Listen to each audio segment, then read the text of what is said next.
अगदी जलद व अचूक बातम्यांसाठी पाहत रहा महामीडिया 24 सदैव तत्पर. निपाणी फोंडा राज्य मार्गावर कागल तहसीलदारांचा अवैध बॉक्साईटची 4 वाहनांवर कारवाई केली. तहसीलदार अमरदीप वाकडे यांनी धाडसी कारवाई करत 2 डंपर आणि 2 ट्रक मुरगुड पोलिसांच्या ताब्यात देण्यात आले. कागल तालुक्यातील तहसीलदार अमरदीप वाकडे यांनी अवैध गौण खनिज वाहतुकीविरुद्ध आपली मोहीम अधिक तीव्र केली आहे. निपाणी फोंडा राज्य मार्गावर करण्यात आलेल्या एका मोठ्या कारवाईत बेकायदेशीररित्या बॉक्साईटची वाहतूक करणारे 2 डंपर आणि 2 ट्रक पकडण्यात आले. ही सर्व वाहनं जप्त करून पुढील कायदेशीर कारवाईसाठी मुरगुड पोलिसांच्या स्वाधीन करण्यात आली.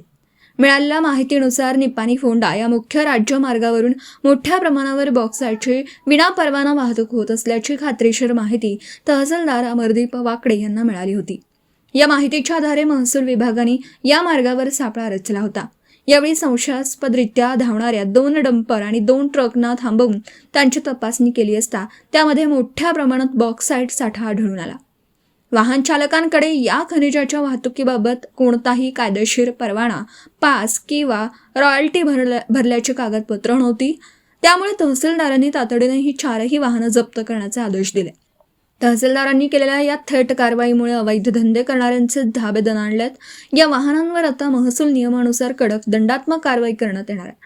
निपाणी फोंडा राज्य मार्गासह संपूर्ण तालुक्यात अवैध गौण खनिज उत्खनन किंवा वाहतूक करणाऱ्यांची गय केली जाणार नाही अशी कारवाई यापुढेही सातत्याने सुरू राहील, असं तहसीलदार अमरदीप वाकडे यांनी सांगितलं. तर मग चला सबस्क्राईब करायला विसरू नका महामीडिया 24 न्यूज चॅनलला. महामीडिया 24 सदैव तत्पर.